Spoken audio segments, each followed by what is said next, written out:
വിജയ്, നീ ഇതെങ്ങനെ എടുക്കുമെന്ന് എനിക്കറിയില്ല. കുറേ കാലമായി നിന്നോട് പറയണമെന്ന് വിചാരിക്കുന്നു. എനിക്ക് നിന്നെ ഭയങ്കര ഇഷ്ടമാണ്. നീ പതിയെ ആലോചിച്ചിട്ട് ഒരു തീരുമാനം പറഞ്ഞാൽ മതി. ഓക്കെ ആണോ? ഓക്കെ അല്ല, സ്ഥിരം ഡയലോഗാ. മാറ്റി പിടിക്കണം. ഇനി നീ മാറ്റി പിടിക്കാൻ നിന്നാ അവൻ വേറെ വല്ല പെമ്പിള്ളേരായിട്ട് സെറ്റ് ആവും. തൽക്കാലം നീ ഇങ്ങനെ തന്നെ അങ്ങ് പോയി പറഞ്ഞാൽ മതി. അല്ല, നീ ഇന്ന് ഗ്ലാമറിലാണല്ലോ. എന്ത് പറ്റി, വല്ല പരിപാടി ഉണ്ടോ? പരിപാടിയൊന്നുമില്ല, പക്ഷേ ഇന്ന് എനിക്കൊരു സ്പെഷ്യൽ ഡേ. ആ, അത് പറഞ്ഞപ്പോഴാ. ആക്ച്വലി ഇന്ന് എനിക്കൊരു സ്പെഷ്യൽ ഡേ ആണ്. Special day? ആ, അതൊക്കെ ഉണ്ട്. ആദ്യം എൻ്റെ സ്പെഷ്യൽ ഡേ എന്താ പറ?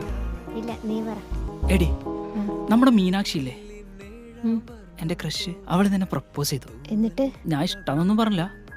എന്തിനും ഇഷ്ടമെന്ന് പറഞ്ഞ രസമില്ലല്ലോ. ഡേറ്റ് ചെയ്ത് നോക്കാന്ന് പറഞ്ഞു. ഓക്കെ ആണെങ്കിൽ പ്രൊസീഡ് ചെയ്യാലോ. ഈ എൻ്റെ ബെസ്റ്റ് ഫ്രണ്ട് അല്ലേ, നീ പറ, ഞാൻ എന്ത് ചെയ്യണ്ടേ? നീ നിനക്ക് ഇഷ്ടമുള്ള പോലെ ചെയ്യടാ. ഞാൻ ഇത്ര സീരിയസ് ആയിട്ട് സന്തോഷത്തോടെ ഒരു കാര്യമെന്ന് പറഞ്ഞിട്ട് എനക്കൊന്നും പറയാനില്ല. ഡേറ്റ് ചെയ്ത് നോക്കാല്ലേ.